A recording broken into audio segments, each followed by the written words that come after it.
Welcome, everyone. How's the volume? It's very loud. Yes. No, it's just about right. Good. Okay. Welcome to the brightest we've ever had this gym.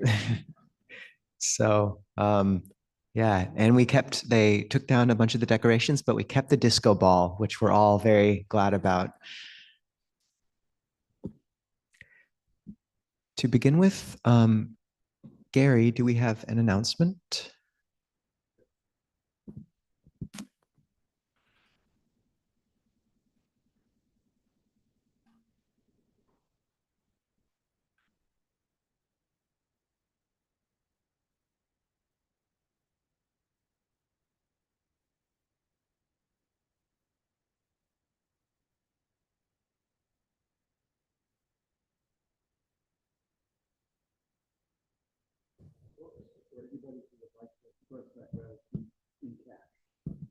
Check.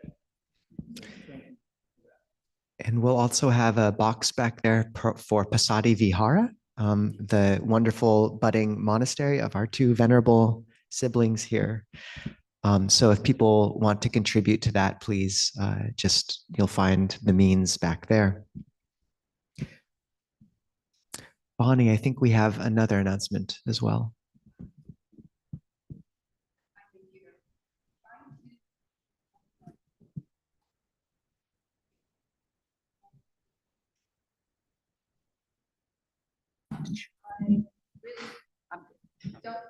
Don't ask me about what they do.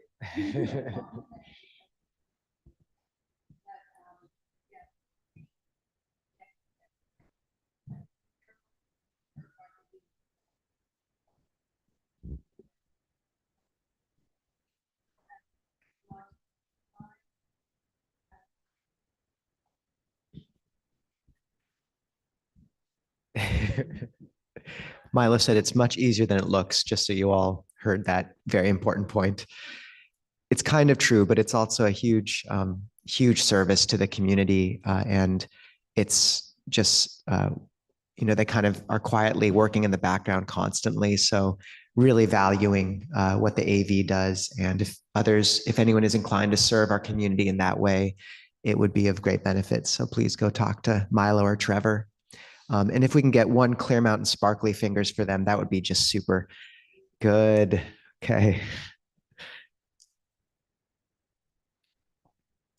Finally, just wanting to, as this community grows, really hoping to deepen the bonds of all those here. So I want to encourage people to really begin considering this ethic of hospitality and generosity central to our practice of building a beautiful community.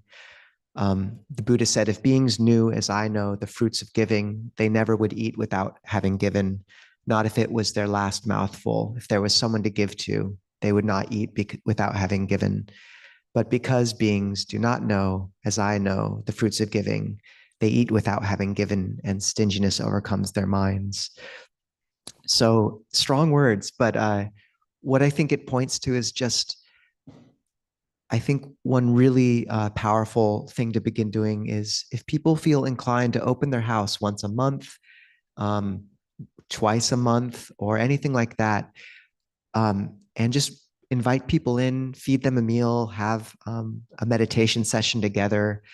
Always feel free to first post it on our Mitta meetups page online, announce it on our Discord Seattleites channel, or any Saturday or Wednesday. Just raise your hand at the beginning or end and just tell people what you're hoping to host. And we really want to make room for people to come together and deepen this community's bonds.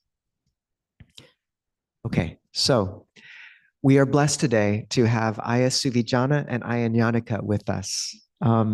So for those who don't know, Ayya Suvijjānā first encountered the Dhamma in 1976 in Zen, and in 1998 discovered Vipassana. She became a disciple of Longpa Pasanno and Ajahn Amaro soon afterwards at Abhayagiri, and finally took ordination or began her monastic training at Dhammadharini Monastery in 2010. That was my full ordination. Full ordination in 2010. So this makes it your 14th Vasa this year? Something like that. Something like that. That's it sounds like she's a monastic teenager, but actually that's an impressive number of Vasas. And so it's and recently, and then Ayya Niyyānika, okay, let me get this right.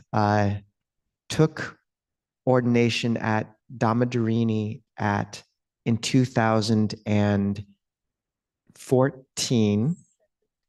Okay, 17. And then 3 years later went to okay, good. 3 years later went to Aloka Vihara, or several years, and where she trained. And then both of these wonderful venerables just recently moved to Olympia and began a monastery named Passaddhi Vihara, which means tranquil dwelling, something of that nature. And we're very blessed to have these two bhikkhuni communities, Parayana and Passaddhi, nearby, and really wanting to encourage people to go and visit them, to help support them. It's quite something beginning a new community, and it's also a blessing to have such monastics so nearby. Next month, November 17th, that's a Sunday, there will be an almsgiving ceremony down there, and Ajahn Kovilo and myself will be there, and really want to encourage people to come together and weave these communities all together. So passaddhivihara.org is the website, and Passaddhi is spelled Passaddhi, if you remember that. 2 S's and 2 D's. 2 S's and 2 D's and an H. Okay. So anyways, if we can get 3 big sadhus for our siblings coming here. Sadhu, sadhu, sadhu. And Ayya Niyyānika uses they, them pronouns, and we're just very grateful to have both of them. So we'll begin, as once again, it's election season, with the reflections on universal well-being, page 41 in English. And if you're on Zoom or YouTube, you'll find the link to the Amaravati chanting book in the chat or description, page 41. If you're in person, just cozy up to someone and we can chant together. Now let us chant the reflections on universal well-being. May I abide in well-being, in freedom from affliction, in freedom from hostility, in freedom from ill will, in freedom from anxiety, and may I maintain well-being in myself. May everyone abide in well-being, in freedom from hostility, in freedom from ill will, in freedom from anxiety, and may they maintain well-being in themselves. May all beings be released from all suffering, and may they not be parted from the good fortune they have attained. When they act upon intention, all beings are the owners of their action and inherit its results. Their future is born from such action, companion to such action, and its results will be their home. All actions with intention, be they skillful or harmful, of such acts they will be the heirs. Nimon.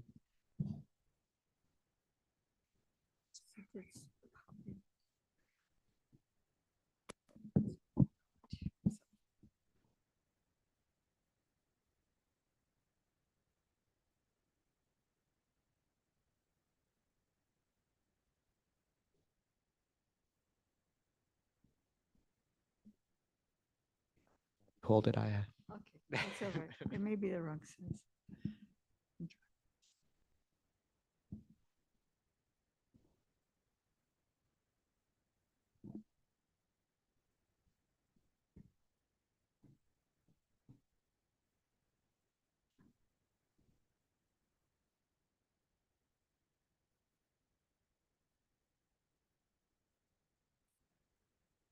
So now's the time for some meditation. I'll give some light guidance. I'm going to start with a little instruction just to get the concept of how this meditation kind of flows.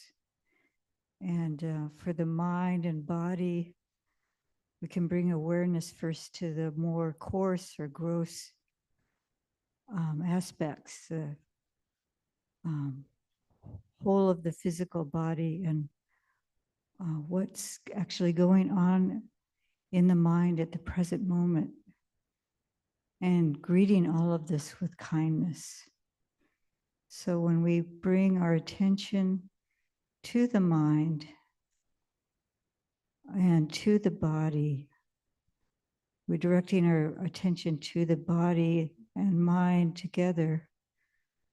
And there's a unification rather than a scatteredness. So this is really allowing the body to be an object of attention, and then gradually becoming more and more subtle when you bring the attention to the breath. So this is how it's going to progress. So all of you seems to be in a good position, if upright position, that you can hold for about 15 minutes. Just make sure there's a sense of stability. Your feet touching the floor is good. If you're in a chair, somehow stabilize the body.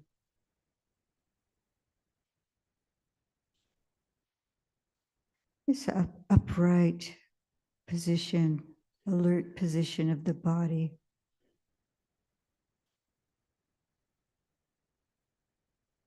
The body and mind reflect one another. So if the body is in an alert position, it helps with the alertness of the mind.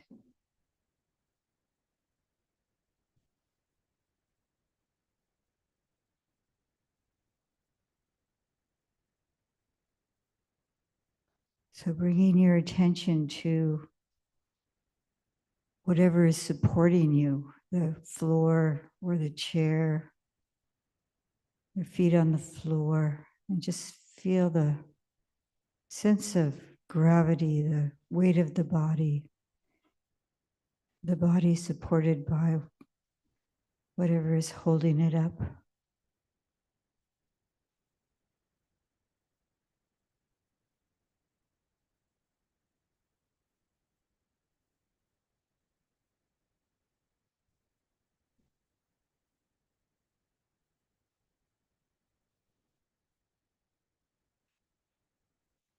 And then gradually bringing the awareness upwards, starting from the feet.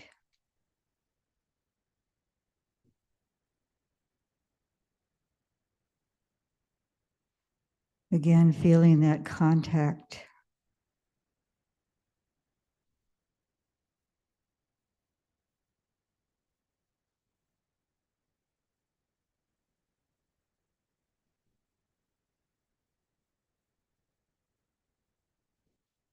And feel the touch of the cloth, the socks maybe against the skin, and whatever is touching the legs as you go upwards.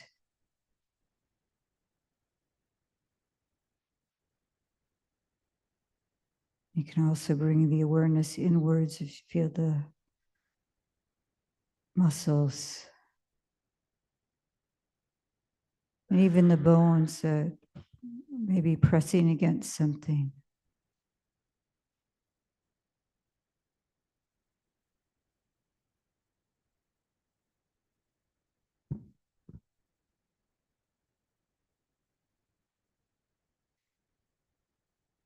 body, upwards to the thighs. And if you sense any tension, just gently, very gently invite the muscles to relax.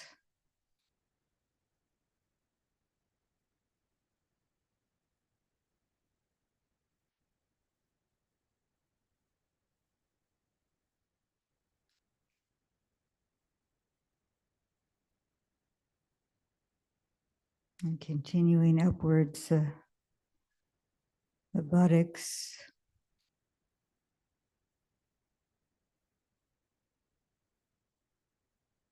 and the hips and belly.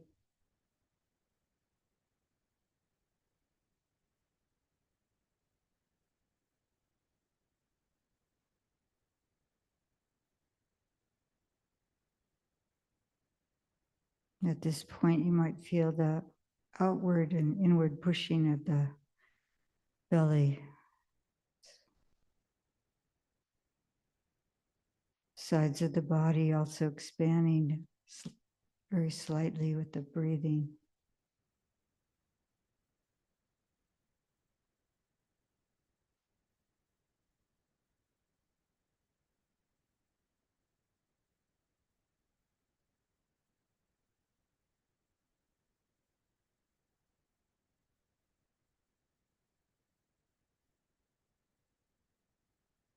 And continuing upwards, the back. You can check also if the back is a good position, upright. Again, it's okay to adjust very slightly.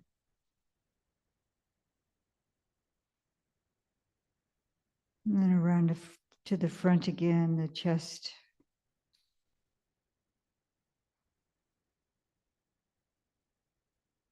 And sense the chest expanding and contracting, just this natural rhythm of the breath. Just the awareness to the activity of the body.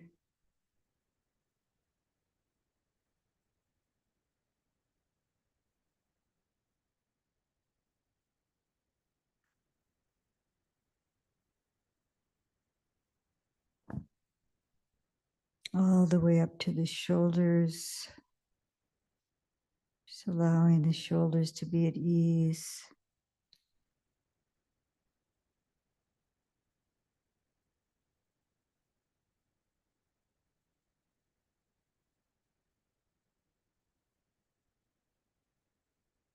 Down over the arms.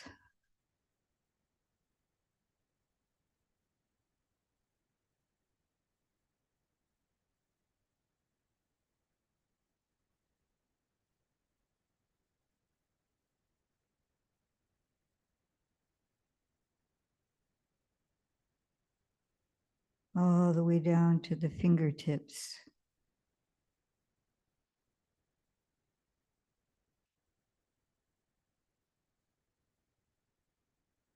Just giving those hands a kind attention, just allowing them to be at rest.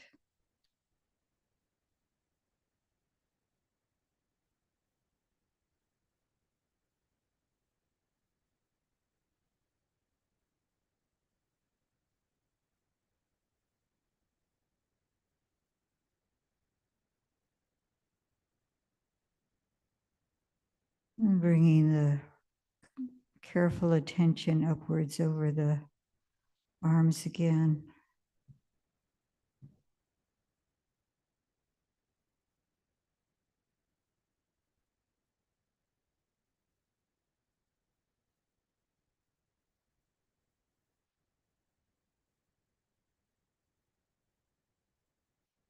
All the way up to the shoulders, the neck.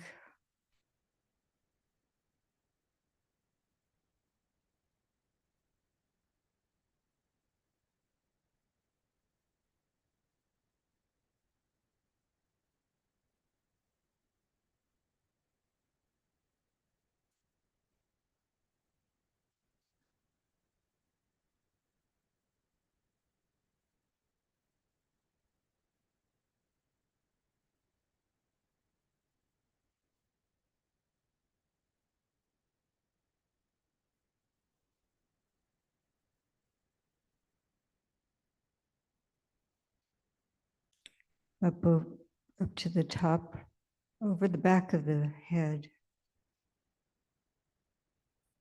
the sides of the head, the ears, all the way up to the top of the head.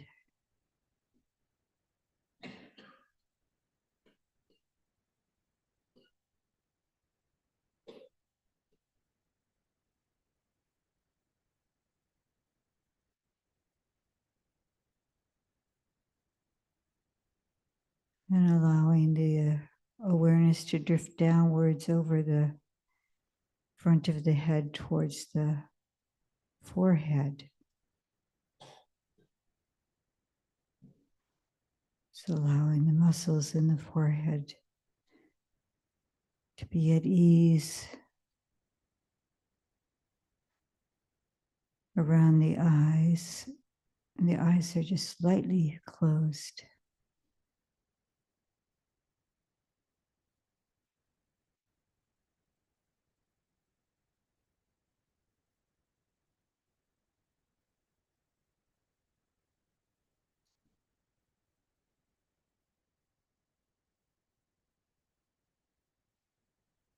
And sensing the jaws, allowing the jaws to be at ease, of the teeth just slightly touching. And the tongue occupying the space of the mouth, inside the mouth. And lips slightly touching.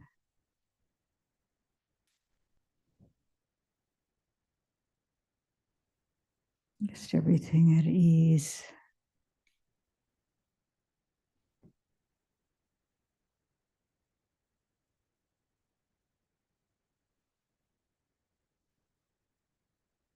And as you relax, you might feel a light smile. And that's beautiful.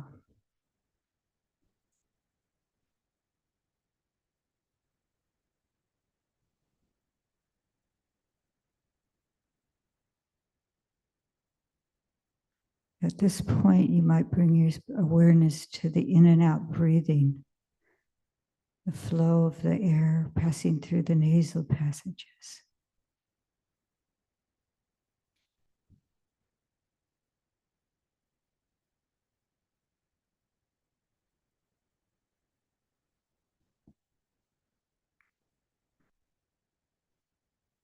Or you might, excuse me, you might sense the breathing at the chest, expanding and contracting of the chest or the abdomen.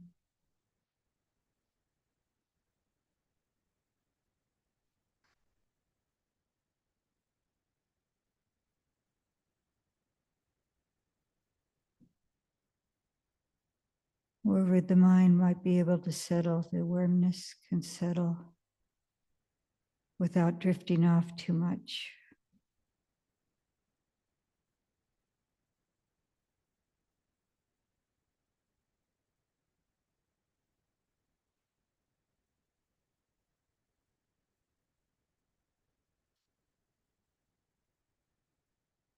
Or if the mind is very active, you can continue to scan the body.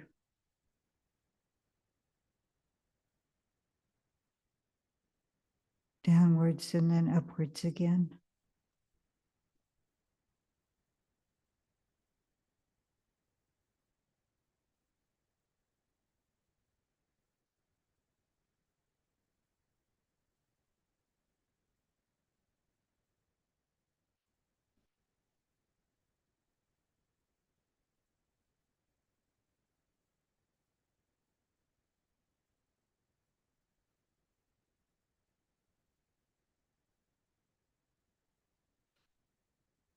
It's the nature of the mind to wander off.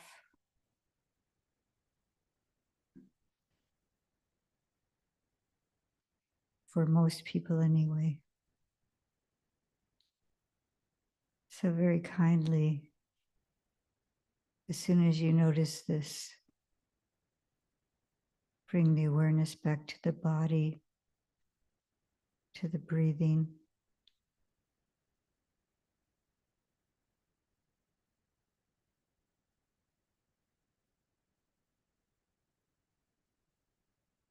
like a mother bringing a child back to safety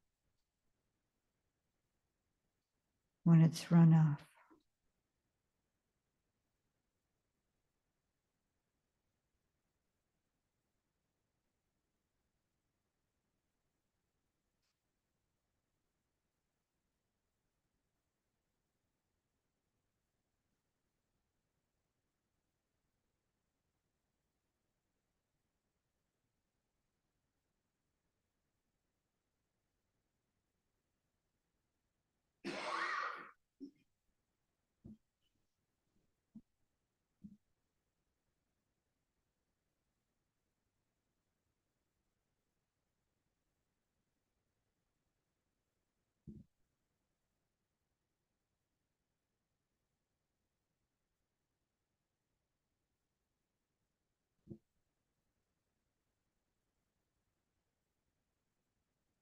So we'll continue in silence for another 7 minutes about.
request for Dhamma talk. Before that, if anyone's feeling stuffy, thumbs up for open 2 windows. Perfect for we're just fine. Perfect, perfect, perfect. A few thumbs up. Okay, 1 window. How about 1 window? Miles? Good. Okay. Hi, Mom, please. Actually, is the Clear Mountain Choir, page 124, request for a Dhamma talk.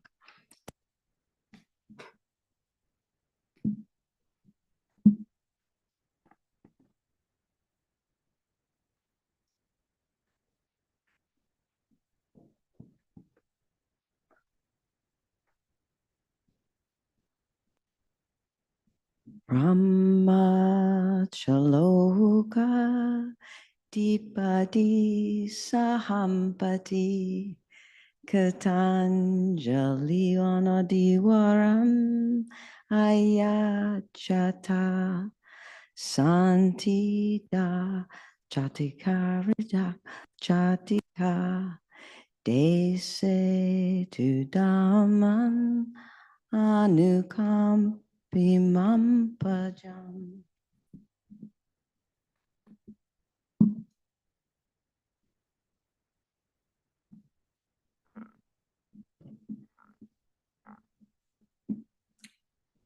Namo tassa bhagavato arahato samma sambuddhassa. Namo tassa bhagavato arahato samma sambuddhassa. Namo tassa bhagavato arahato samma sambuddhassa. Buddham Dhammam Sangham Namasami. Well, thank you all for being here and being a wonderful part of this community. This just seems to be flourishing. Ayya Niyyānika and myself have been looking at this book over the Vasa. We didn't actually get to the very end of it, but it's called Breathing Like a Buddha. And it's by Ajahn Sucitto. And I encountered this book in digital form about 2 years ago, the Vasa before last, when it just came out. And this is a book on anapanasati, the mindfulness of in and out breathing. But it's really kind of a holistic book. It talks about not just the on the cushion practice, but also everyday life and how that supports our practice. But I remember when I was reading it, something really struck me, where he was talking about at one point about sankhara. And a sankhara, he was translated as formations. And he was talking about bodily formations, verbal formation, and mental formation. So that's the kaya sankhara, vaci sankhara, and chitta sankhara. And how they can all work together as a team. They could be pulling against one another, or they can be working together. And really what occurred to me is that the vaci sankhara, the verbal formation, this thinking that goes on, that's kind of overtakes our mental landscape. You know, people, when they first come to meditation and sit on the cushion, they're just, some people are just kind of exclaim about, wow, look at all these thoughts and how crazy they are. And they're going every different direction all over the place. You know, when you start being aware of that. And then some people get the concept that this verbal formation is the enemy. We have to get rid of it. In order to be a good meditator, we have to, this is an exaggeration, of course, squash this Vachi Sankara. And so that, and then silence of the mind is the ideal thing and stuff like that. And so that's one extreme. The other extreme is just it all, allowing it all to go haywire, not worrying about it. And somewhere in the middle is where we practice. So I'd like to speak about that and how the three sankharas that were identified, they're actually in the sutta in the Majjhima Nikaya, number 44, the Chula Vedala Sutta talks about these three, and it, as it approaches samadhi, as the mind approaches samadhi, and how they work together. But on a practical level, bringing awareness to our thoughts, and with kindness, and learning how to direct our thoughts rather than making them the enemy, is a wholesome approach. And I think we're doing this anyway. Most of you who have been practicing for a while have been doing this, but I'm just trying to identify this as, you know, giving it a label or a title or something like that, whether it's useful or not. But it's also a way to continue the work with it and have respect for our intellect as an important part of our meditation practice. So one way we work with it is discerning the wholesome and unwholesome thoughts. And there is a sutta in the Majjhima Nikaya again, and it's I think it's number 19, two kinds of thoughts. And the Buddha, before his awakening, was dividing his thoughts into wholesome and unwholesome thoughts. And then he saw the danger in the unwholesome thoughts, the thoughts of greed, of cruelty, of ill will. And when he saw that it was harmful to himself and to others, naturally, those thoughts were abandoned. They diminished. So it's a gradual diminishing of the chaos in the mind by identifying what's helpful and what's harmful. And it's a way to direct our activities, our daily life activities. Our karma is through body, speech, and mind. So mind was a forerunner of all things. So what we think comes out in speech, comes out in our actions. So if we work to, instead of those three sankharas being scattered and working against one another, we start working on unifying them and directing them towards the wholesome activity. Another aspect of the verbal formation is that we may suggest things like loving kindness to ourselves. We suggest, may I be happy, may others be happy. So we're bringing up this within ourselves, this wholesome qualities.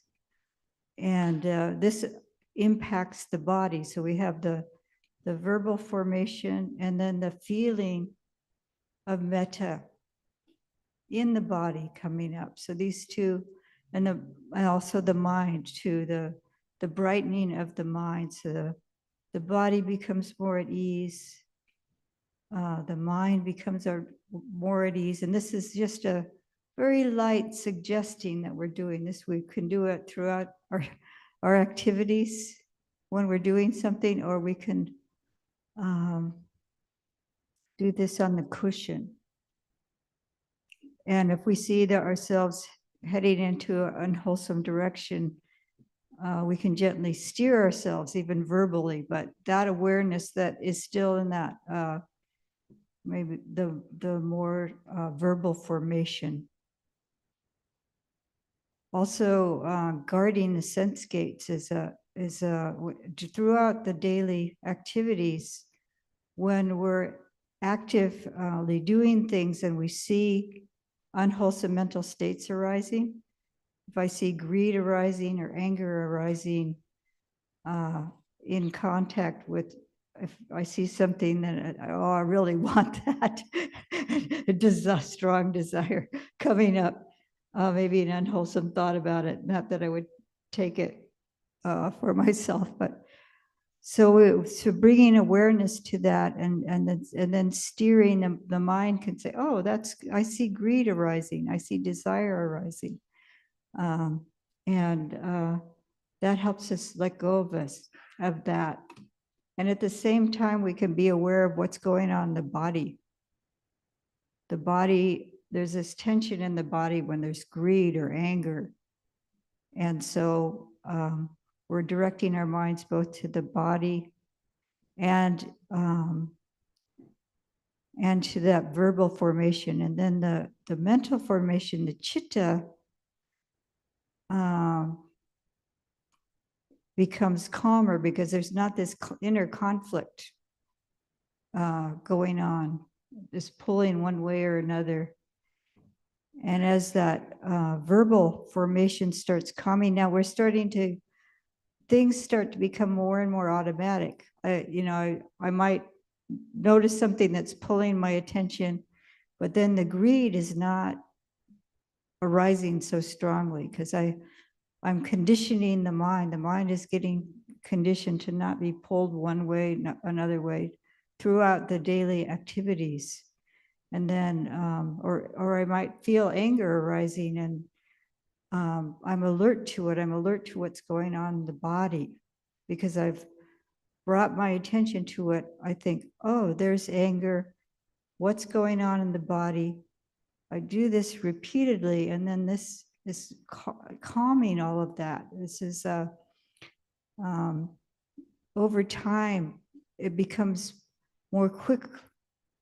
It's like there's one metaphor where there's a pan in the hot sun. It's just very hot to touch.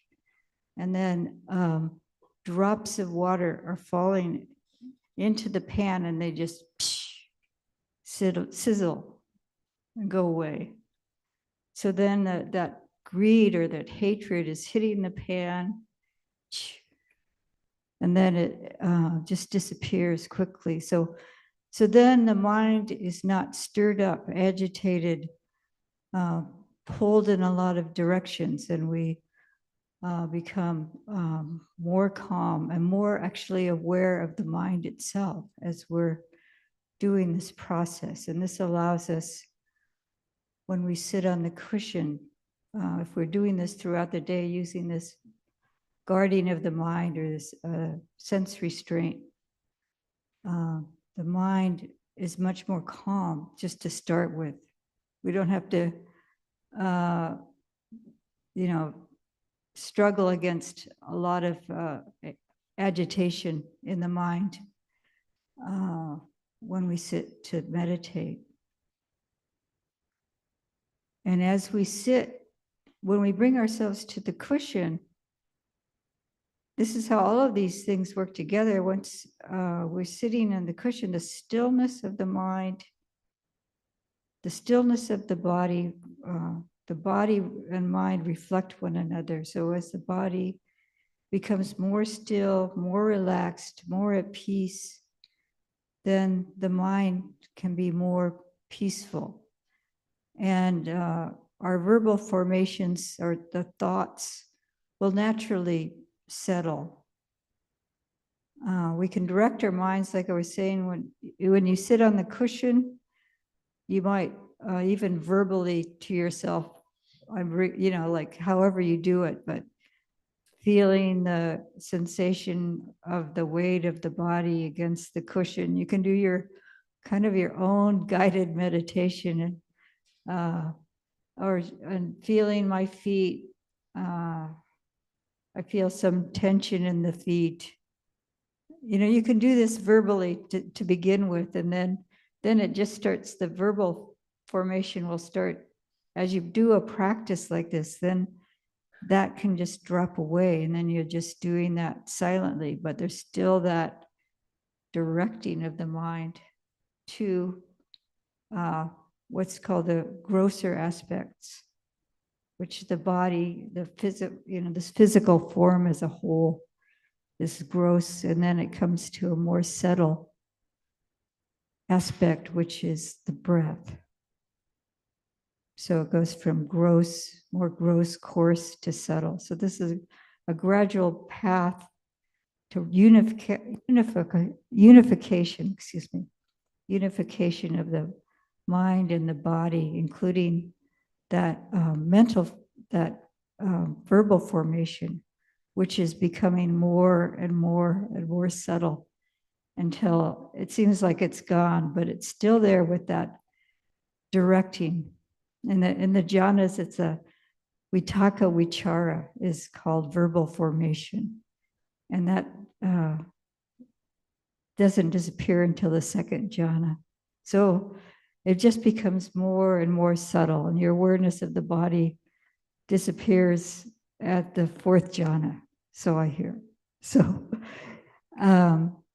this is this gradual process of unification and settling down and quieting all these three formations, and making use of it, use of all three.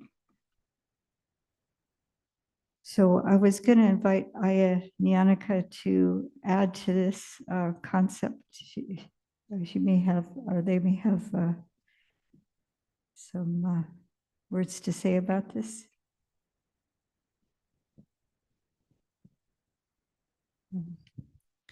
I think what Ayya's given us is very rich, so I'll maybe just speak about an example or two that I experienced. Early on in practice, I heard things like, oh, and just let the thoughts float by. Yeah. My thoughts were not floaty. My thoughts were very sharp, and my thoughts were very persistent, and my thoughts, I was describing to Ayya that I kind of felt like I walked through life thinking about relaying verbally my experience of either now or something that happened in the past to someone in the future. And I would do that on the cushion too. This meditation is like this. I'm going to report it to my teacher, and they're going to react like this, and then I'm going to have the most brilliant thing to say, or then I'm going to have them save me, or so that was the thought. And then I thought, oh, then I'm supposed to cut all those thoughts off. And so I became violent with my mind. Anyone else done this? Yeah, it's a mistake. So eventually you do that long enough, you hit your head long enough with the thinking inside the skull or wherever we're thinking. And you start to wonder if there's another way, which is what the Buddha luckily offered us. And over time, I started realizing, oh, I'm doing this. I have this verbal vacha habit. And I'm supposed to go to the in and out breath of the body, right? So cut the thinking. Am I breathing right? Deep, no, I'm not supposed to direct, and so I'm directing my practice. And so I'm just iterating, this is normal. So for anyone who's in this is normal. And over time, I realized, oh, okay, what is this sensation and experience of thinking like this, breathing like this, where I'm forcefully attending, I'm being aware, I'm being mindful, right? It's dukkha. This has the flavor of stress when I'm attending to my practice this way. And luckily, I encountered teachers who began to say things like, relax. And so I began to relax around it. And that gave me enough space, enough safety to begin to wonder about, why do I have all this verbal chit chat going and this so much importance in getting my story right so that I could tell it in a way that would be helping me, right? And I began to see my underlying tendencies, and they may be different for you. I had a big one around safety. You know, my verbal story was going to make me acceptable. It was going to make me part of the in meditation crowd. It was going to help me relate to my meditation teacher. It was going to help me help others in the world. And I would be okay because I was doing all my thinking right.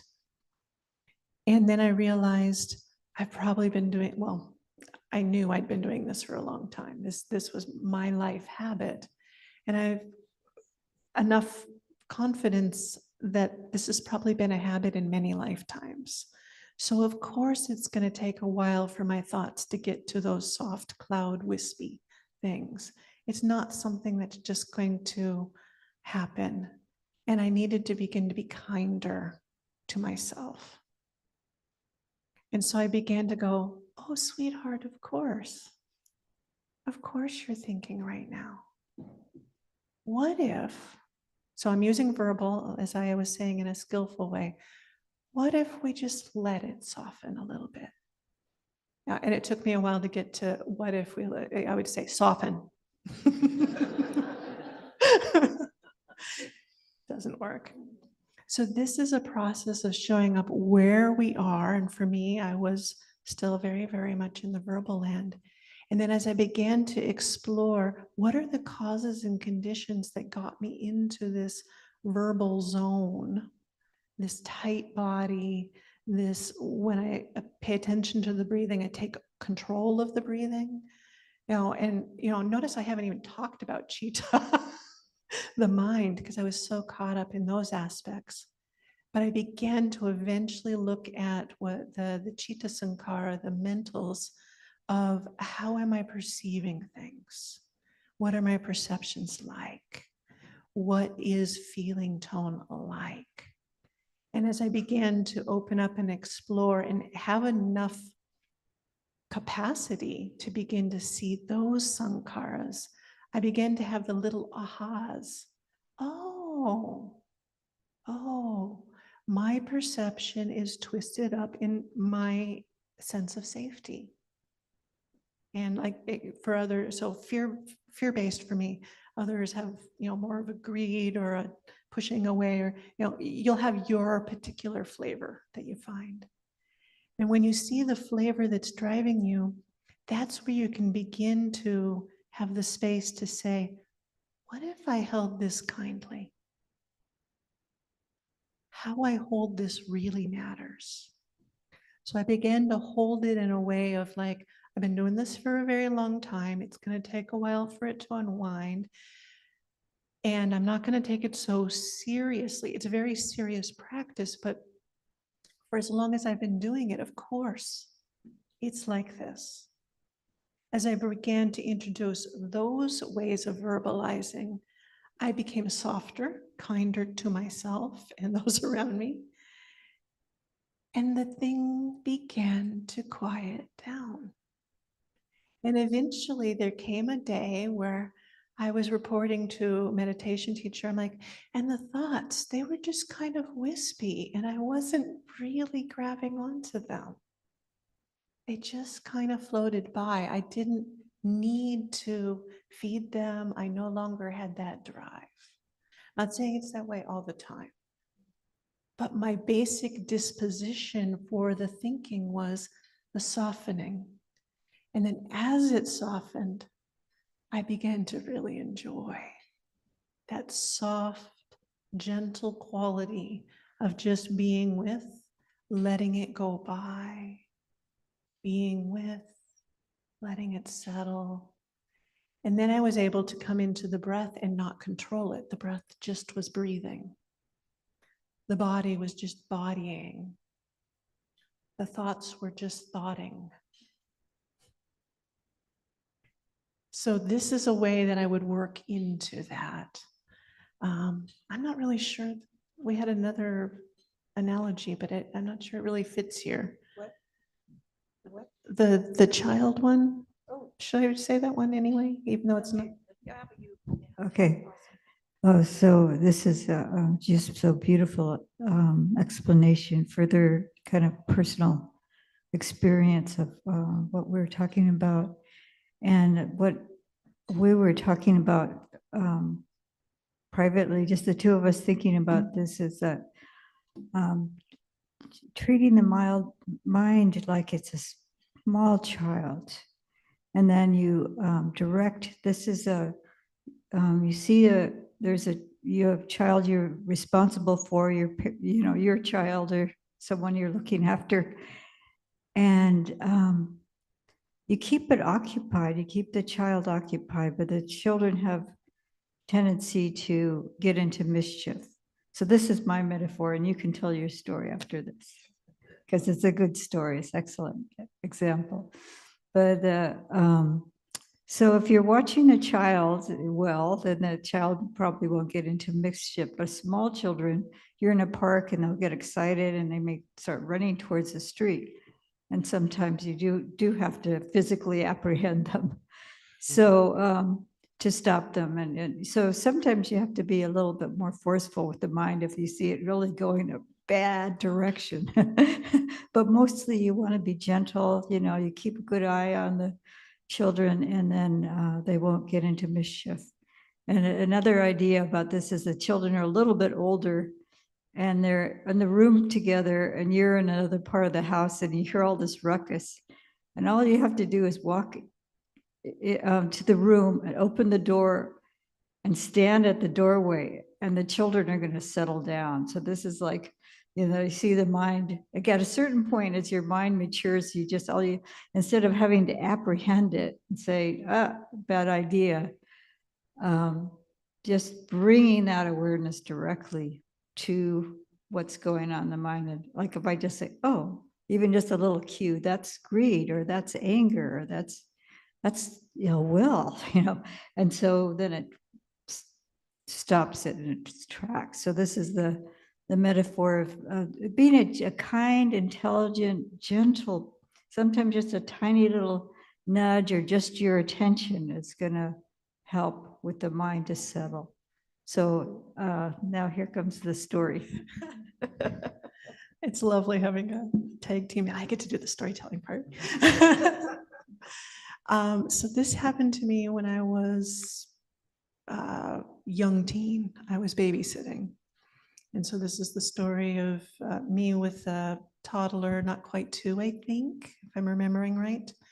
And we were mostly, I was doing the babysitting here in Washington State, where there's not a whole lot of scary things that might be on your front porch.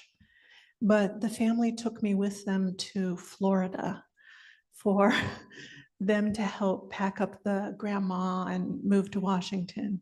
And so I was the caretaker for this small child who does all those things, running around, et cetera, et cetera. And that day I was opening up the front door to let the child out into the front yard. We were going to go out to play. And there was a small rattlesnake coiled on the stoop. I did not say, oh, little child, I won't use the name, although he's an adult now, I probably wouldn't mind. Oh, little child, let's not step out and onto a snake. The snake might blah, blah, blah, blah. No, I had my arms under his armpits. I had him lifted up over my head and behind me, and I had reached for the door and closed it so that we were still on one side of the door and the snake was on the other. And that was the appropriate measure at that time. Of course, it was with all goodwill in my heart, and definitely some cortisone. That adrenaline, that's the word. Yeah, also good to have a nurse. So I was forceful in pick the child up, move the child, set the child down, close the door, and then say, I think we won't go out that door right now. So this is a completely appropriate use of body, mind, and speech, and knowing when to speak, when to act, and to still do it with that kindness, because you will have times where, whoa, going down that track is leading to stepping on a snake. Let's not do it.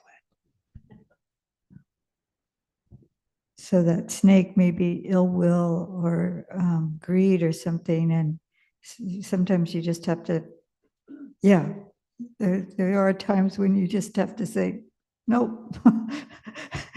And there are other times when you can be really gentle and take it slowly. For the most part, we want to, it's a gradual path. It's not meant to be forceful. And that was done with utmost kindness and protection. So then the mind is going to get that quick too. You'll see the danger really quickly, and then you'll say, no, can't go there. Because we've burnt ourselves too many times, so we know not to reach into the fire. So are we about up with time? How are we doing with time? Yes? Handamayam Dhammakatayu Sadhu Karang Dharamase Sadhu Sadhu Sadhu Anumodami. Thank you, Ayas. Oh, thank you too for inviting us. We do have a chance for Q&A. If people want to raise their hand, we'll bring a mic over to you. And if you're on Zoom, you can raise your electronic hand as well.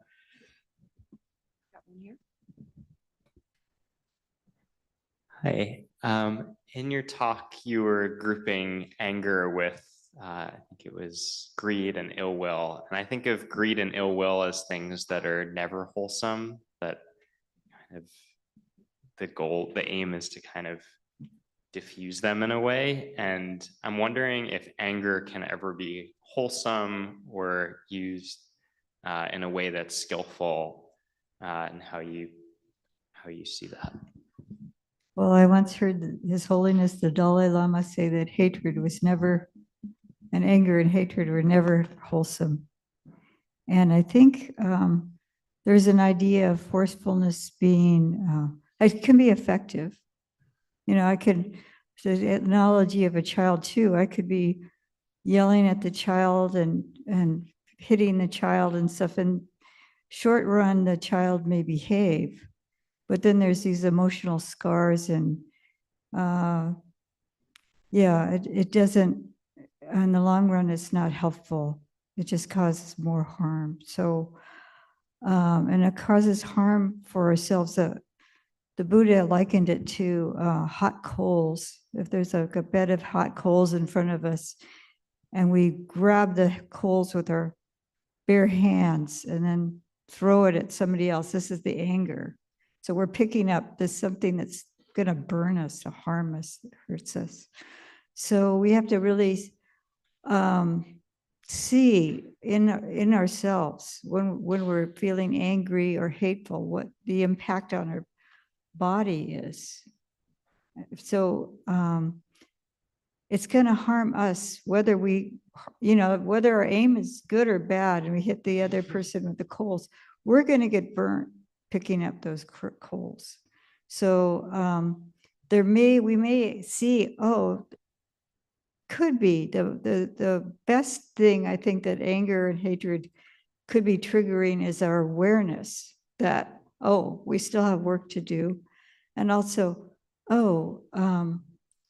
something is not right here. And then we try to act and speak in a way that isn't going to cause harm for ourselves and others. And I could be angry at another person's behavior because they're harming somebody or somebody that I love. How do I approach this without anger? How can I, and if I approach somebody angrily, often they won't want to hear me. They'll just want to fight back. So either I'm oppressing somebody else in like the case of a child. If I'm using my anger to really trying to force behavior, then that's really oppression.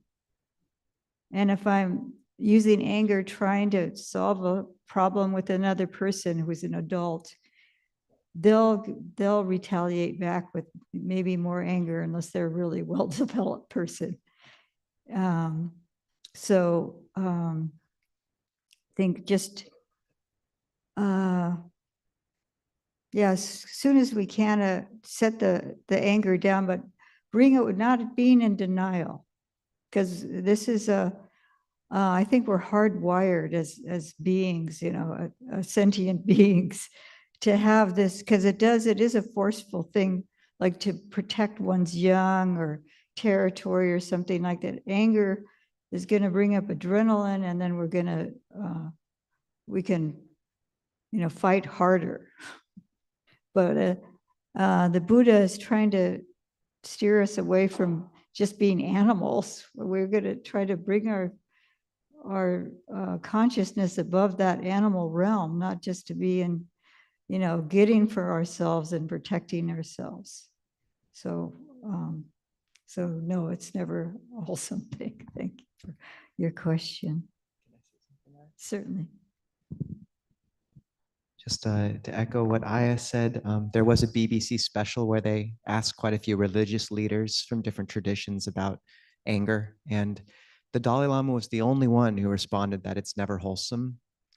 And I think that does come across as a bit confusing to some folks, because sometimes there's woven into anger, you know, really important feelings of something needs to be done, you know, clarity, deep values being compromised, call to action and energy. And just to say those things all can be unwoven from anger and used skillfully. And that's the Buddhist view. But as monastics, in our monastic code, we can't admonish another monastic, or we're not supposed to, until we're speaking honestly at the right time from a heart of loving kindness. I know one monastic who's had to wait a whole year before that was fulfilled, and after asking permission.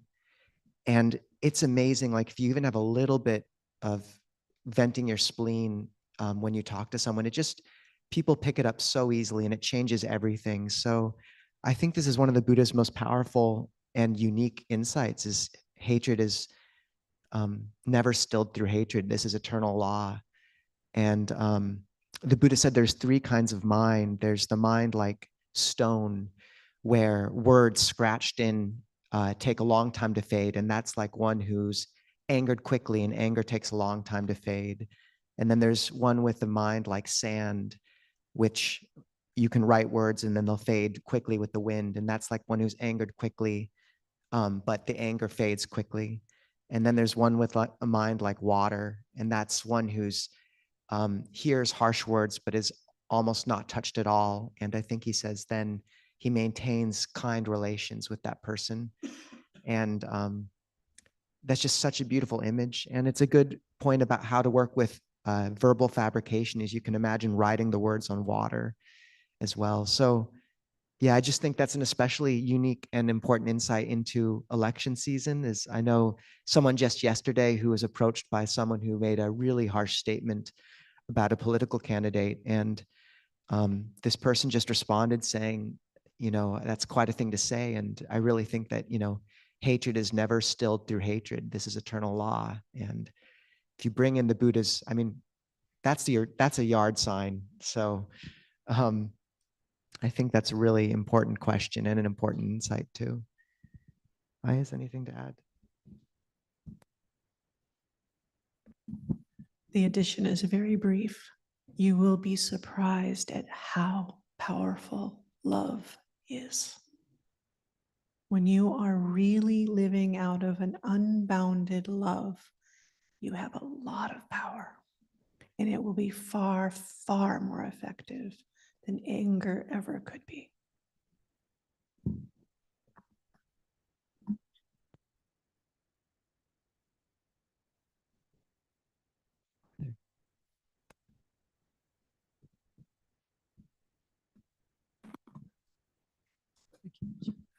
In light of all that, and in light of the political situation and all of that stuff, my question is, what is anger's opposite, and how do we, in moments of anger, how do we turn to that opposite?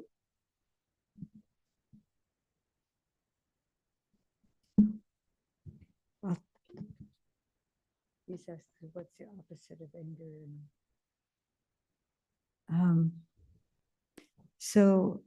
Kindness is the opposite of, and compassion. Actually, the two really work together well.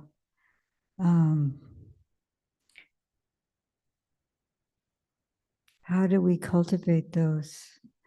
Well, if we're prone to anger, for me, what was helpful was to see the damages it was causing me physically and psychologically. And then bringing that kindness and compassion to myself. So naturally, when we see the harm, it's a habit energy that may come up again and again and again. So patience too. Patience is really, I mean, how many people have gotten really angry because they have to wait a long period of time and they weren't expecting that they had to. And then what's wrong with the world and why isn't the world treating me better by letting me be on time? So this is a way to generate anger. So if we want to generate patience, then it'll help us to not develop anger. So looking at ways to diminish our anger is one thing, because we can't have loving kindness. We can't have thoughts of kindness if we're overpowered all the time by anger and hatred. So we need to, at least to keep it in abeyance for a long enough period of time to bring up a heart of compassion and loving kindness. So this is a starting point, and just to really assess ourselves. Not everybody has that same starting point of just. I was one that was really quick to anger, and then I would stay for long periods of time, and it was hard for me to set it down. And I was trying to forcefully set it down, and that was a mistake. So just to bring awareness to it, and then it does naturally fade by itself if we go to the body instead of that mental story of how the world is treating us wrong or whatever. And then bringing that love to ourselves first, that kindness to ourselves, that patience with ourselves. And then the body, both the body and the mind, the kindness and patience to our body and mind. And then the Buddha says that that all beings hold themselves dear. So there's a part of us that does hold ourselves dear, even though we've obscured it with anger and hatred. So a lot of people have self-hatred, but we do care for ourselves. We actually do. There's a deep caring that, like, we get up in the morning and wash our face and brush our teeth and care for ourselves, feed ourselves. So there's that caring for ourselves. And then knowing that all beings hold themselves dear, then we can see as ourselves as an example that we don't want to be harmed. We don't want to be treated cruelly. And it's the same with all beings, even the tiniest little ant. I think us developing sensitivity to other beings, knowing, oh, even this little ant or this fly, I'm trying to capture it to put it outside, and I see it's frightened. And then I start learning ways to transport insects very carefully and without terrifying them. You get more and more sensitive. So if you're sensitive to yourself and knowing that all beings have this cherishing of their own lives and wanting to be safe and wanting love and wanting care, then it starts extending out to all beings, so that it's an antidote to hatred and how to, some ideas and ways to cultivate. There's many other ways of affirming phrases like, may I be happy, may I be well, may I be peaceful. And then extending that to all beings, may all beings be happy, may all beings be well, may all beings be peaceful. And that's using that Vachi Sankara, the verbal formation, to help transform. And I think a number of people work with these phrases. And for me, I found them helpful. And just when I see my mind running amok, then I can say, oh, this isn't a cause for happiness. How can I bring happiness to my heart? So I don't know if either one of you. Everything that Ayya said, with an example now of when we ask about what is the opposite of anger, a lot of times if you hear the answer is metta, it's a loving kindness, it feels kind of not so powerful. You know, it doesn't have that. So what we often need to also cultivate is a capacity, a resourcedness, an ability to stand in this. And so in that, so I have a practice where I'm breathing, taking up space, really grounding, really aware of the body, but with this soft movement and then an expansiveness. So it's that unboundedness of the Brahma Viharas. And I mean, these are gods, Brahmas. They're not wussy. And so when I'm cultivating this resourcedness, this stability, this openness, and my heart is wide and open and radically accepting of all that is right there that I could be angry about, it's like this. And now I am resourced to apply love to it so that there can be a shift. So I can potentially be an instrument of change without attachment.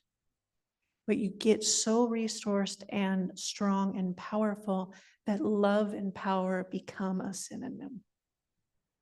And that is not just an opposite of anger. It's something that can act and move without attachment, without self. It can be a natural flow of your Dhamma practice, meeting what you're meeting when you're voting and when you're interacting with the times we're in.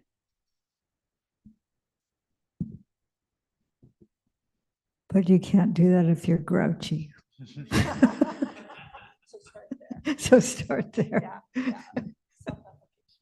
When I was talking about not feeling like her thoughts floating by were very cloudy, I kept thinking of the flying monkeys in Wizard of Oz. And speaking of anger, but I also just to add to those beautiful reflections, right intention, the Buddha said, was non-ill will, non-cruelty, and renunciation. And you know, that's a helpful bar, because it's not saying you have to be filled with loving kindness. It's just saying, can you abide in non-ill will, at least that much? And I think sometimes the opposite of anger is just patience and patient endurance. Like Longpo Sumedho said, peaceful coexistence with the unwished for.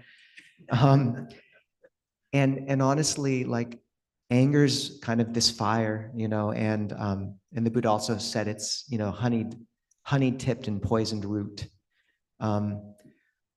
But I think really understanding that when the anger comes up, the impulse is to, you know, buy into the storyline or express it. And if you can just be patient through that feeling of boiling with right view and poise, you do come out softer. Like, that is in itself effacement. It's like you're simmering. And so, like, just to really know that if the anger comes up and you're able to not buy into the storyline and just let the heat kind of fade over time, but just not act, not repress, but suppress the action.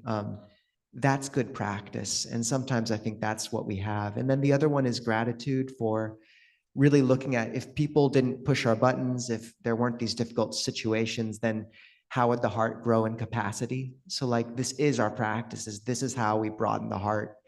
And I think sometimes, you know, that sense of gratitude is the perfect opposite as well.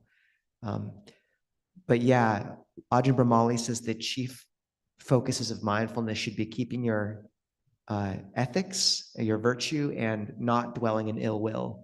Those two things, because the ill will, it's just such a constant hum for so many. And the ability to know that that's natural, and a big part of everyone's practice is just trying not to buy into it over time. And that's how the heart becomes soft and kind, but it takes a good long, I call practice the slow boil.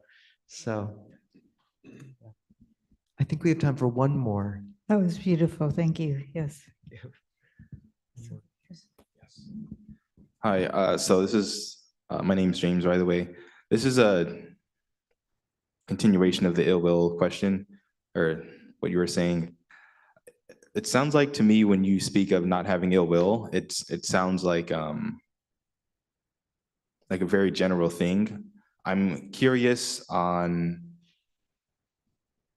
how not to have ill will towards someone, let's say, who's abused you as a child, because it seems like that would be the right thing to do. It seems like the only thing to do. So how would you, I guess, avoid that, or how do you deal with that? So, excuse me.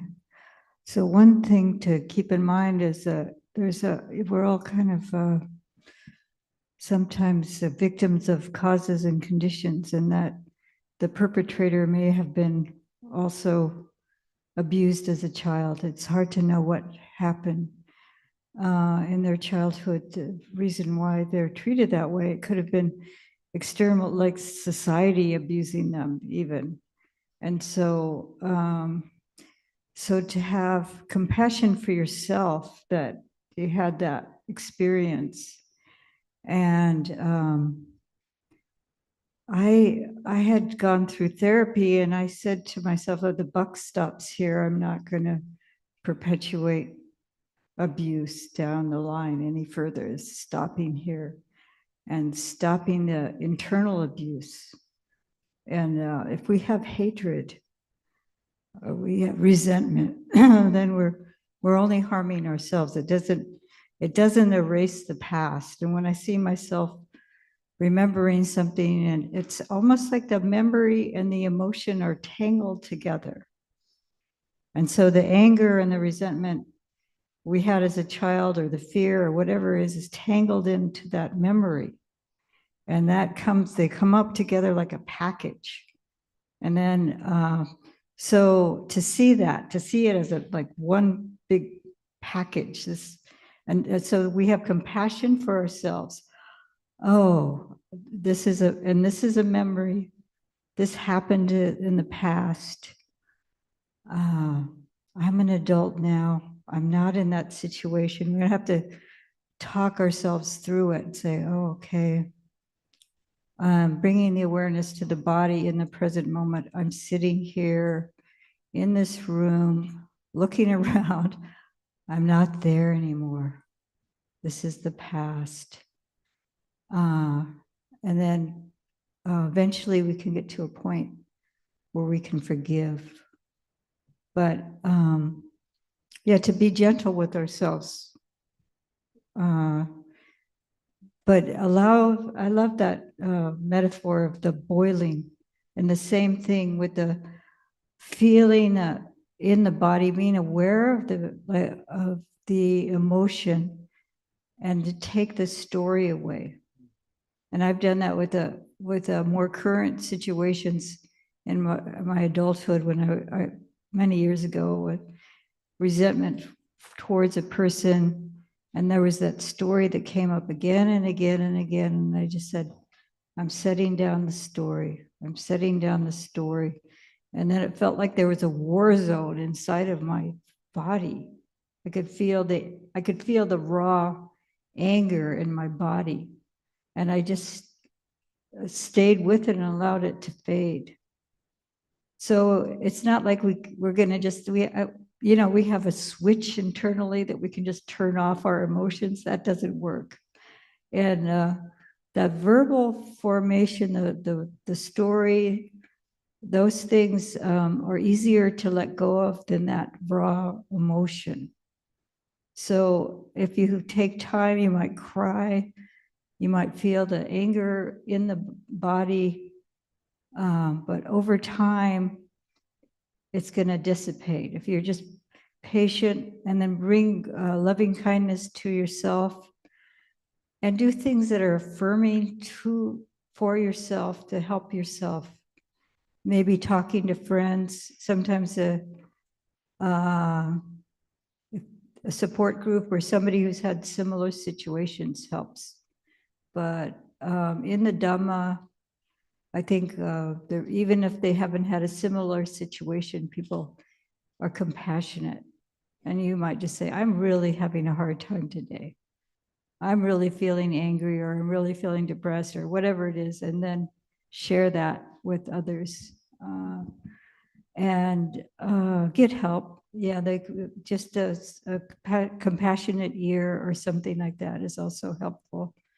You don't have to do it, like all alone. It's not. This is the beauty of community, is that we don't have to do any of this alone.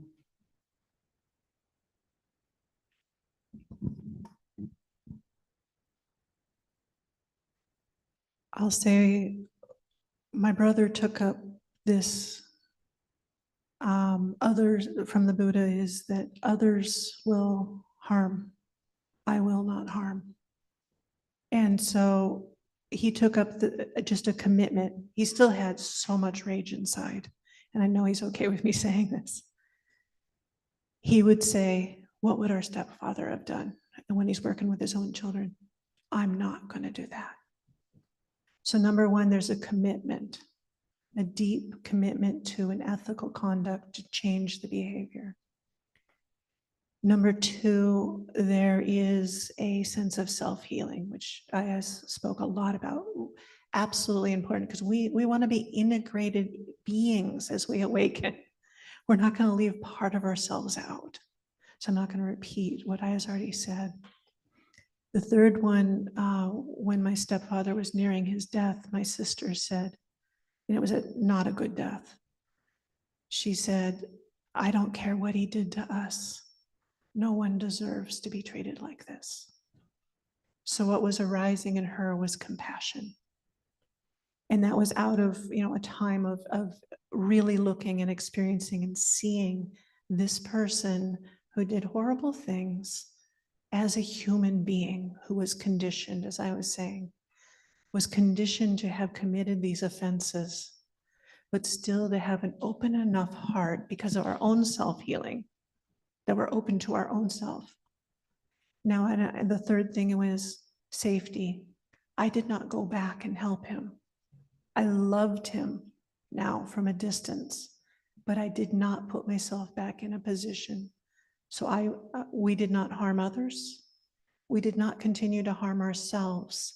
And we opened our hearts so we could see this person as a human being who needed our love too.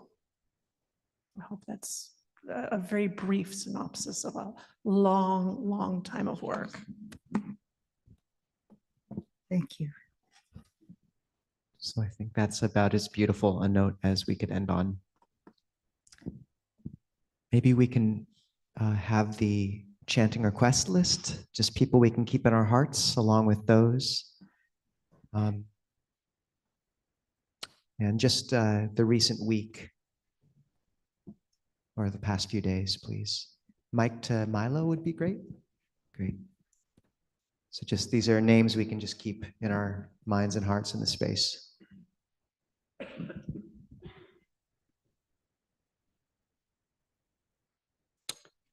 We have a lot of them today. Just the last about 5 days. Okay. And only the unique ones. Okay. For Lynn Goswell, suffering in the hospital for 20 days without a resolution. Donna recently passed. please spread love for a fortunate rebirth. Karen B, spread care for good health and conditions for practice. For John, Kailia, Perry, and family, John passed away recently. Spread love for a good rebirth and care for his family. For Sachi Gudus, spread happiness and peace.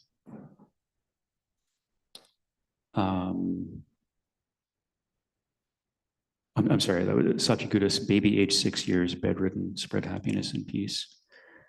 For Vijayasri's father, suffering from multiple health issues, admitted in hospital, slow heart rate and low blood pressure. And for Sunitha, Dandi, Ganesh, Sai Krishna, Nishita, Avika, spread happiness and peace. Do we have any other names we can bring to the space? Megan.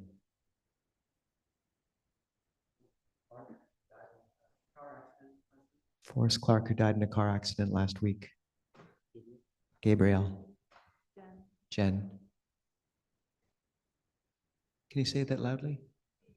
Vicente with cancer.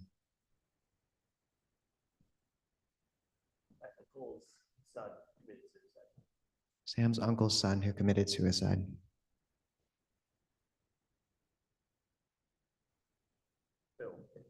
Phil. Donald Trump and Kamala Harris people.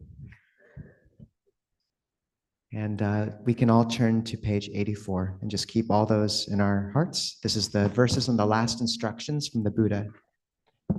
Page 84. Just dedicate the goodness of today to all those who need it. Antamayam pachima varagatayo banamase Handa dani bhikkhave amantayami wo. Now bhikkhus I declare to you, Vayadhamma Sankara changes the nature of conditioned things. Apamadena sampadetati. Perfect yourselves, not being negligent. Ayang Tathāgatassa Pachima Vacha. These are the Tathāgata's final words. So usually we'd introduce all the new folks, but we are running a little late today, so we're going to put that off till next week. Just a reminder, monastics in our tradition don't use money or touch money. Everything here is offered freely, the teachings and more. Please take some books from the back, they're free. There's a bunch of food which people bring lovingly. You have to help eat it, please do. There's cupcakes. Once again, if you are interested in helping with AV, please talk to the AV folks. That would be very helpful. And Ayas, how can people tap into Passaddhi Vihara? You want to? PassaddhiVihara.org. It is a work in process. Any volunteers who want to be on that team would also be appreciated. But we're doing our best to keep the website up with the information. You can also just write to info@passaddhivihara.org. We have Dhamma programs Tuesday mornings and twice a month on Thursday evenings, special bonus Halloween pre-recording this fifth Thursday, once a month at the Thai Temple in Olympia, and then the upcoming almsgiving ceremony. You're all welcome to come in person or online November 17th. Ajahn Kolo, Ajahn Nisabo, Seminary Junha. We're not getting Ayya Nandabodhi this time just because of, maybe we'll get a brief online, but we're weaving that web of the monastics in the Pacific Northwest. So also come be a part of that and ask us afterwards. Halloween special, people. There might be ghost stories. Those are the best. Ayya Suvijjānā has some, apparently. Really, Joe, though, just to emphasize, it takes a huge amount of courage to come and set up a monastic community out of nowhere, and the Ayyas are doing it. And their depth of knowledge of suttas and practice is really profound. I really hope people make the time to go down there and help us create this community of monastics in the Pacific Northwest. Ayyas, we're so grateful for you coming up. Please come more. And I hope many of you go to the almsgiving on November 17th. And I think that's about it. Zoom folks, you can stay on afterwards, and we have Zoom coffee hour. We won't record that. And if we can just do 3 big Clear Mountain sadhus for our wonderful monastic siblings. Sadhu, sadhu, sadhu. And sparkly fingers. Good. Okay. Those who want to bow to the Buddha can, no pressure.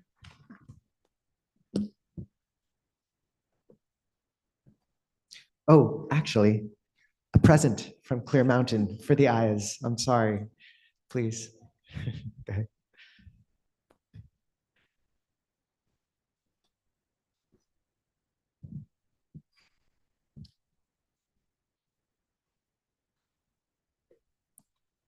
Araham Samma Sambuddho Bhagava Buddhang Bhagavantang Abhivademi Suakato Bhagavata Dhammo Dhammang Namasami Supatipanno Bhagavato Sāvaka Sangho Sanghang Namami.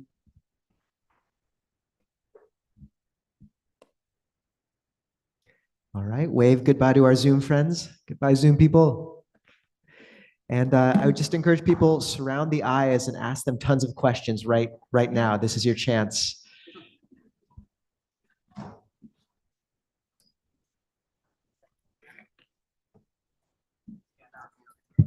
Oh, and name tags in the back as well, and bathrooms in the hallway.